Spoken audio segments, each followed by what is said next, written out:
bonsoir, bienvenue dans Focus. Aujourd'hui, émission spéciale réalisée depuis Genève en Suisse. Nous recevons Aubin Minakou, président de l'Assemblée nationale de la République démocratique du Congo, député, et également depuis le 10 juillet, vendredi, bien président de l'Assemblée parlementaire de la francophonie pour 2 ans. Bonjour Aubin Minakou, merci d'être avec nous sur Vox Africa. Bonjour aussi et merci de l'accueil. Alors Aubin Minakou, cette présidence tournante de l'Assemblée réunie aux Canadiens, on va dire qu'aujourd'hui, c'était aux Africains de prendre la place. Vous avez été élu à l'unanimité. Effectivement, j'ai été élu à l'unanimité puisque il s'agissait d'un poste réservé à l'Afrique. Étant donné que, entre parlementaires africains, au cours de nos dernières réunions, à savoir la conférence des présidents des chambres législatives de l'Afrique, la régionale regroupant tous les parlementaires africains. Au cours de ces 2 dernières réunions, il y a eu cohésion entre Africains. C'est ainsi que nous avons présenté une candidature unique et c'était Aubin Minakou. Étant un poste africain, à l'unanimité, toutes les composantes de l'espace francophone, de l'Assemblée parlementaire de la francophonie, m'ont désigné comme président pour 2 ans. Alors les téléspectateurs de Vox Africa qui nous suivent ne connaissent pas forcément le rôle finalement de l'Assemblée parlementaire de la francophonie. Je vais vous demander en quelques mots de nous expliquer également quelle est cette institution et quel sera votre rôle. Bon, je dirais d'abord que c'est une institution qui a connu une certaine évolution depuis 1967 jusqu'à ces jours. C'est une structure de l'espace francophone mise en place à l'initiative de certains pères fondateurs comme Léopold Sédar Senghor. Aujourd'hui, nous constituons un organe consultatif de l'OIF, l'Organisation internationale de la francophonie. Cet organe regroupe les parlementaires de tous les États membres de l'OIF, qu'ils soient sénateurs ou députés. Et donc, nous nous réunissons chaque année à plusieurs reprises. Nous organisons différentes réunions pour booster le travail des parlementaires dans l'espace francophone et de plus en plus pour devenir aussi un véritable acteur, non seulement au sein de l'OIF, l'Organisation internationale de la francophonie, mais aussi sur la scène internationale. Parce que les parlementaires, c'est les élus, qu'ils soient élus directs ou élus indirects. Et de plus en plus, l'APF, l'Assemblée parlementaire de la francophonie, s'exprime face aux différents enjeux sur la scène internationale. C'est ainsi que, par exemple, dernièrement, à Berne, nous avons abordé des questions importantes, telles que la lutte contre le terrorisme, le problème du changement climatique, le réchauffement de la Terre, mais aussi le débat actuel sur le respect des constitutions par tous les responsables, que ce soit en Afrique, en Europe ou ailleurs. Eh bien, c'est bien que vous le disiez, parce que de toute façon, on va aborder effectivement tout un tas de sujets, oui. Et également l'international qui entre, je pense, effectivement, dans vos prérogatives. Vous avez abordé vous-même ces constitutions. On peut le voir au Burundi, Pierre Nkurunziza. On peut le voir au Rwanda avec effectivement Paul Kagame. On peut voir quelques changements, quelques évolutions au niveau du Congo-Brazzaville. On peut voir également le pays que vous représentez, la RD Congo, également qui fait la une de l'actualité, avec effectivement tous ces sujets, cette controverse autour de cette loi électorale. Est-ce à dire finalement qu'aujourd'hui, en Afrique, on a encore ce problème? Lorsque la démocratie ne se conjugue pas avec ce souci de sauvegarder la paix et l'unité, après chaque élection, qu'est-ce qu'il y aura? Comme le cas au Congo, il y a quelque temps dans mon pays, après une élection, le vaincu, puisqu'il n'a pas de culture démocratique, boude les résultats et vous amène à une guerre civile. Et lorsqu'il y a guerre civile, les pauvres électeurs, c'est d'abord eux qui perdent. Donc nous devons apprendre à conjuguer la démocratie, les élections, avec la nécessité impérieuse de paix et de sécurité. Mais maintenant, concernant ces États que vous avez cités, j'aimerais partir d'abord du cas de mon pays, la République démocratique du Congo. Nous avons toujours déclaré, moi personnellement je l'ai dit haut et fort, depuis 2013, que nous allons respecter la Constitution de la République démocratique du Congo. Je suis secrétaire général de la majorité présidentielle. Nous n'allons pas modifier cette Constitution en la violant. Ça signifie clairement que les dispositions intangibles de notre Constitution, nous allons les respecter. Mais cela signifie aussi que s'il est une disposition constitutionnelle révisable pour améliorer la gouvernance, par exemple en matière de décentralisation ou le renforcement de l'indépendance du pouvoir judiciaire, si nous pouvons réviser cette Constitution conformément à son propre mode de révision, c'est constitutionnel. C'est pourquoi moi j'avais une fois déclaré, clamer tout haut ne touche pas à ma Constitution, n'est pas conforme à la Constitution. Parce que la Constitution elle-même nous dit, je peux être révisé, sauf en telle ou telle autre disposition. Donc pour le cas de la République démocratique du Congo, la Constitution a toujours été respectée sous le leadership du président de la République, Joseph Kabila, garant de du bon fonctionnement des institutions de la République. Le problème actuel, c'est tout simplement un débat autour de la faisabilité, de la mise en œuvre de notre calendrier électoral. Parce que nous devons organiser les élections à partir des élections locales jusqu'à la présidentielle. Voilà, en un mot plutôt, le résumé sur la situation du Congo. Je suis convaincu et je plaide en faveur du respect de la Constitution dans tous les autres États, ceux qui ont été cités par vous et tant d'autres, en Afrique centrale, subsaharienne, mais aussi en Afrique du Nord et partout ailleurs. En toutes circonstances, la Constitution devrait et doit toujours être respectée. On va s'arrêter quelques minutes sur la Côte d'Ivoire. Il y a quelques jours, on a annoncé effectivement l'inculpation d'une vingtaine de personnes, d'une vingtaine de pro-Ouattara, ainsi qu'effectivement certains pro-Gbagbo sont concernés. Vous savez que depuis la crise post-électorale en Côte d'Ivoire, la période 2010-2011, la majorité des personnes jugées faisaient et appartenaient souvent au camp Gbagbo. On l'a vu, tout cela s'est conclu notamment en mars avec l'inculpation à 20 ans d'emprisonnement de Simone Gbagbo, l'ancienne première dame ivoirienne.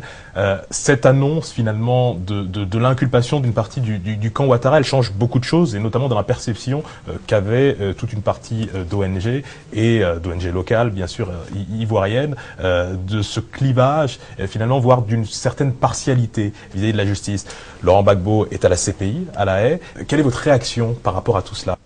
Lorsqu'il y a perpétration des massacres quelque part, il faut, avant de lever une option, de faire une analyse, se mettre à la place des victimes. Et les victimes les plus pauvres, une maman maraîchère, un pauvre citoyen quelque part, qui a perdu ses enfants, son épouse, etc. D'autres qui a perdu son mari et tout. Et donc, quand vous partez de cette réalité-là, toute démarche tendant à asseoir la justice, à amener une sorte de réparation des préjudices, toute démarche pareille est positive. Et donc, je suis tout à fait optimiste et par rapport à l'évolution en Côte d'Ivoire, et je suis convaincu que cette évolution n'est qu'un début, parce que la répression des crimes internationaux doit être exhaustive. Ce n'est pas pour rien que les crimes internationaux sont imprescriptibles en droit international. On peut poursuivre les auteurs même plusieurs années après, 10, 20, 30 ans après. Pour le cas de la Côte d'Ivoire, je pense que l'heure est venue pour que tous ceux qui ont perpétré des crimes internationaux, quel que soit leur bord, soient réprimés, tant par la justice internationale, la Cour pénale internationale, que par la justice ivoirienne. Parce que la Cour pénale internationale a une compétence complémentaire et subsidiaire. Si la justice ivoirienne agit comme il se doit, par rapport à une question, par rapport à la répression de ces crimes internationaux, crimes de guerre, crimes contre l'humanité, il faut appuyer la justice ivoirienne. Il appartient maintenant aux autorités ivoiriennes, puisque elles-mêmes ont aussi saisi la Cour pénale internationale, de savoir conjuguer comme il se doit cet exercice de la répression judiciaire, tant au niveau international qu'au niveau interne. Vous avez rebondi effectivement sur la CPI, la CPI qui finalement catalyse l'attention, notamment, on a abordé il y a quelques semaines Omar el-Béchir en Afrique du Sud qui manquait de se faire interpeller justement par les autorités sud-africaines parce qu'il fait l'objet d'un mandat effectivement d'arrêt de la Cour pénale internationale. On parle de Laurent Gbagbo dont j'ai parlé, qui est maintenu effectivement à La Haye. Jean Ping avait dit, l'ancien président de la Commission de l'Union africaine, avait dit à un moment finalement que cette CPI-là ne jugeait-elle que les présidents africains. Quelle est la légitimité aujourd'hui d'une organisation comme celle-ci qui, d'ailleurs, à certains égards, est financée par des intérêts privés? Est-ce que véritablement ce n'est pas aux États souverains d'avoir et de juger finalement leurs membres? Est-ce que c'est à la CPI, finalement, la Cour pénale internationale de La Haye, de juger les présidents africains, notamment, ou les Africains en général? J'avais eu, en 1998, l'opportunité et la chance de participer à la conférence de Rome pour l'adoption du statut de la Cour pénale internationale pour le compte de la République démocratique du Congo. Et j'avais eu le privilège de signer l'acte final de la conférence après avoir voté en faveur de l'entrée en vigueur de ce statut. C'est la République démocratique du Congo, par sa 60e ratification du statut, qui a fait que la CPI puisse, ces statuts entrent en vigueur le 1er juillet 2002. Ça signifie que nous, Congolais, nous avions beaucoup d'espoir. Nous nourrissions beaucoup d'espoir. C'est pas pour rien que, après nos différentes guerres, après les différents massacres connus à l'est de notre pays, nous n'avions pas hésité à saisir la CPI. Nous n'avions pas du tout hésité. Et les premiers inculpés à la CPI, c'est des Congolais. Premiers condamnés. Jean-Pierre Mais Bemba, aujourd'hui, Jean-Pierre Bemba aussi, et Jean-Pierre Bemba, là, c'est un autre dossier centrafricain. C'est pas une initiative de la République démocratique du Congo. Mais aujourd'hui, nous avons, comme tous les autres Africains, tous les autres analystes politiques et autres sur la scène internationale, nous avons des raisons de nous interroger. Parce que les États-Unis, par exemple, ne figurent pas. Les États-Unis n'ont pas signé du tout la Chine ce traité. Et tout ça, beaucoup d'autres États, le Rwanda, mais le Conseil de sécurité des Nations Unies a compétence pour saisir la CPI. Et qui sont les maîtres du Conseil de sécurité des Nations Unies? C'est d'abord ceux qui détiennent le droit de veto, dont les États-Unis. Et le Conseil de sécurité a même le pouvoir de décider de la surséance d'une action judiciaire au sein de la CPI. Mais aujourd'hui, lorsqu'on évalue l'agir de la CPI, il est clair que les Africains peuvent se poser des questions. Parce que la perpétration des crimes internationaux, particulièrement les crimes contre l'humanité, les crimes de guerre, ce n'est pas seulement en Afrique. Hein. Peut-être que les plus graves, c'est ailleurs. Alors, il faudrait que la CPI puisse s'assumer, mais c'est une question de temps. Parce que il ne faut pas oublier qu'il n'existe pas de gouvernement international comme tel aujourd'hui. L'ONU ne constitue pas un gouvernement international comme tel pour exercer le pouvoir exécutif sur tous les États. Il n'y a pas c'est pas encore une organisation d'intégration. C'est des juxtapositions des souverainetés qui se retrouvent pour essayer d'harmoniser les relations sur le plan international. Aussi longtemps qu'il n'y a pas de gouvernement international, peut-être que ça nous prendra encore un siècle, qu'il n'y a pas un réel Parlement international, il ne faut pas tellement rêver d'une justice internationale, au sens de la justice interne. Et donc, il faut un peu de l'eau dans notre vin lorsque nous évaluons la CPI. Cependant, je reviens à ce que j'ai dit il y a quelque temps. Je mets toujours dans la peau des victimes. Les nombreuses victimes des crimes internationaux, ceux qui ont perdu leurs parents, leurs fils et tout ça, notamment à l'est de la République démocratique du Congo, c'est plus d'1 million. Les victimes sont là. Mais qu'est-ce qu'une victime attend? C'est que la justice s'exerce pour recouvrer ses droits, que ce soit la justice interne ou la justice au niveau international. Et donc, quand il y a déjà une structure qui fonctionne, et que cette structure peut aider à rétablir la justice, à réparer ces situations-là pour les comptes des Africains, il faut appuyer la structure, essayer de corriger les imperfections de cette structure, en l'occurrence la CPI. Parce que je me mets toujours dans la peau des victimes. Mais sous le plan de la simple évaluation objective de la jurisprudence de la CPI, des dossiers de la CPI, le fonctionnement du procureur de la CPI, il y a des questions à se poser. Et il ne faudrait pas qu'à la longue, ça demeure une justice pénale contre les Africains. Ça, c'est inacceptable. Ça, vous paraphrasez effectivement Jean Ping. Vous suivez, j'imagine, effectivement, et j'en suis sûr, l'actualité de la sous-région, de l'Afrique de l'Ouest également, et finalement l'actualité panafricaine.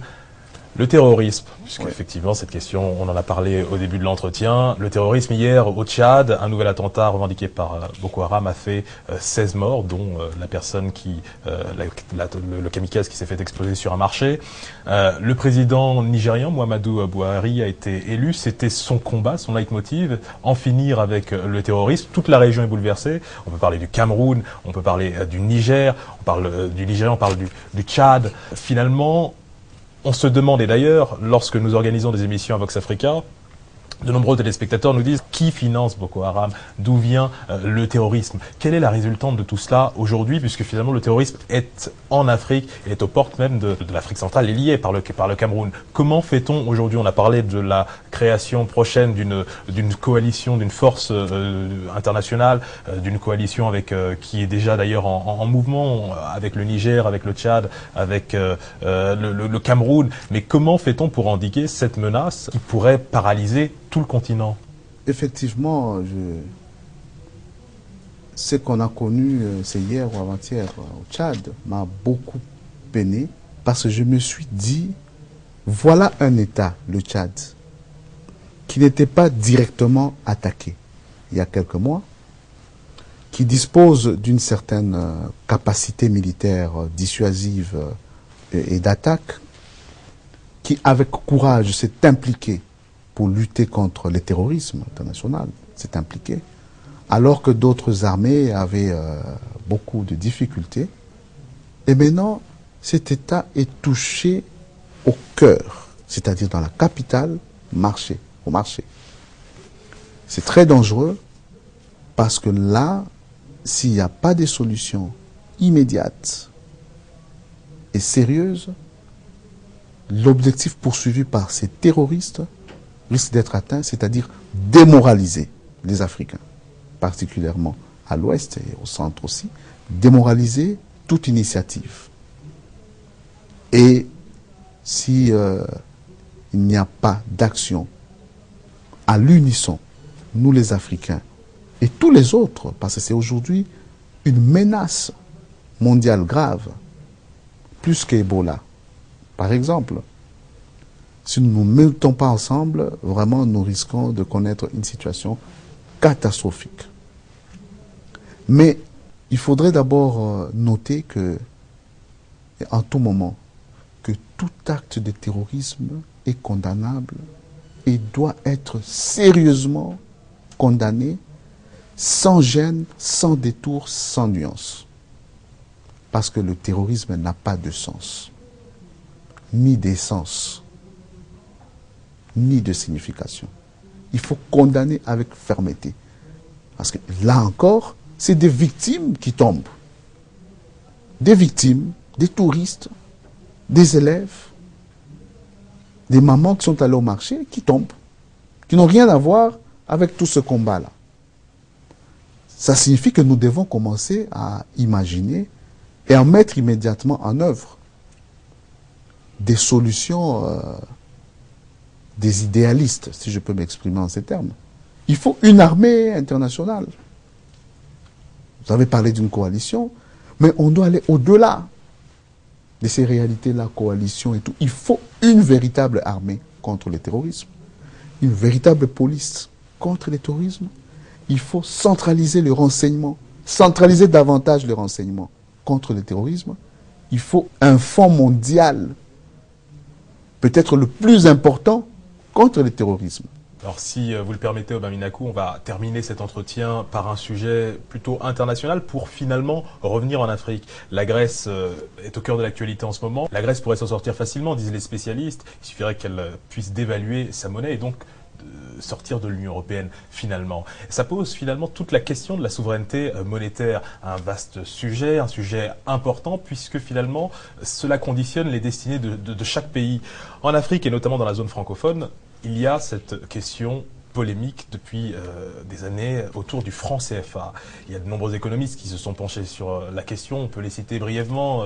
Nicolas Gbowou, cet économiste ivoirien qui a écrit un livre passionnant, l'euro et le franc CFA contre l'Afrique. On peut citer également Moussa Demba Dembélé, économiste sénégalais. Il est vrai qu'effectivement, ce franc CFA, ces régions concernées, la région de l'Ouest, la région Afrique centrale et puis les Comores, pas toute l'Afrique centrale puisque la RDC n'en fait pas partie. Ces pays-là, finalement, doivent utiliser une monnaie qui n'est pas la leur, disent effectivement ceux qui la critiquent, une monnaie qui est imprimée d'ailleurs en France, une monnaie qui ne leur appartient pas complètement, qui ne leur donne pas les outils et la possibilité de pouvoir, justement, lorsqu'il y a des crises, faire face à ces crises, comme le fait très bien, finalement, les États-Unis, quand le font très bien les États-Unis lorsqu'ils dévaluent pour leur redonner une certaine forme de compétitivité. Cette monnaie, elle est pour quand finalement? Quand est-ce qu'on va finalement franchir ce pas? Oui, merci de la question, elle est importante.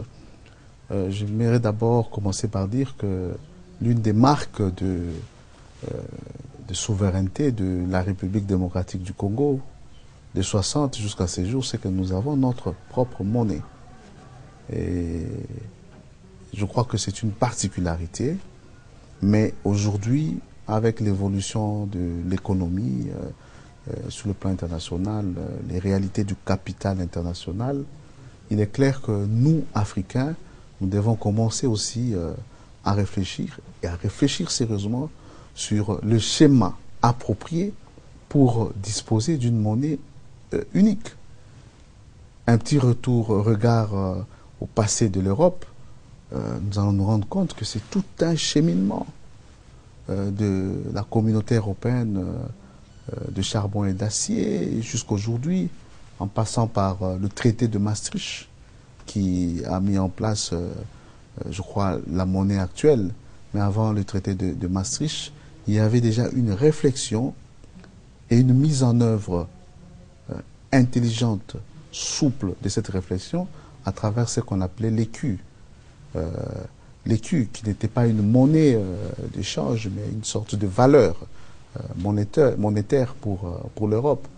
Nous devons aussi cheminer. Évidemment, il y a plusieurs avantages aujourd'hui pour nous avec la mondialisation. Mais une monnaie, c'est la résultante d'une capacité, la force d'une monnaie plutôt, c'est la résistante d'une capacité de production de l'État ou des États concernés. C'est la résultante du commerce, la balance commerciale entre ces États.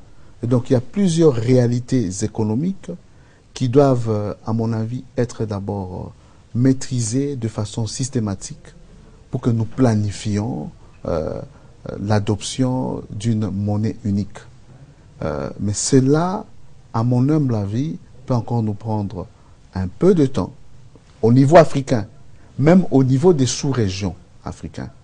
Ça peut encore nous prendre du temps parce que lorsque j'évalue le fonctionnement, l'évolution des différentes organisations d'intégration, entre guillemets, sous-régionales, que ce soit en Afrique de l'Ouest, en Afrique centrale ou en Afrique australe, en Afrique septentrionale, en Afrique australe, la SADC, le COMESA, vous allez vous rendre compte que c'est très laborieux, notamment lever les barrières douanières, très laborieux.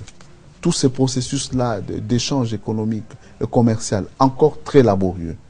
Et voilà, donc je crois personnellement qu'il nous faut encore un peu de temps. Et il nous faut aussi une volonté politique marquée au niveau des Africains qui nous gèrent à travers les instances sous-régionales et au niveau régional en Afrique. Il nous faut une volonté politique marquée, ensuite suivre un cheminement cartésien. Parce que sinon, si vous arrivez à disposer d'une monnaie au niveau régional sans avoir assis cela sur des données d'airain, les 5 années qui peuvent suivre, ça peut être la catastrophe. L'Europe elle-même, qui pourrait être considérée comme exemple en la matière, connaît des difficultés. L'exemple grec que vous avez énuméré, c'est un cas de difficulté lorsque vous êtes sous le régime d'une monnaie unique avec des États souverains qui ont des réalités économiques, des réalités de production et des mentalités fiscales, mentalités de dépenses publiques bien différentes. Si en Europe cela cause quelques problèmes, assez de problèmes, en Afrique il nous faut encore suffisamment travailler. Donc en un mot, le franc CFA, oui, non?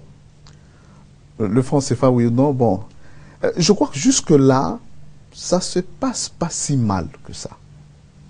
Le franc CFA, oui, mais il faut davantage travailler pour soutenir ce franc CFA. Et le seul moyen, c'est le renforcement des capacités au niveau des États membres de cette monnaie.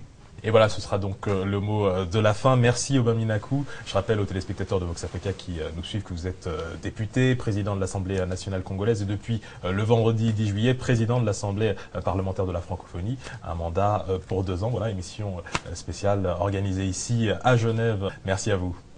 Merci aussi pour vos questions pertinentes et pour ce beau cadre qui est effectivement plaisant. Vive la francophonie.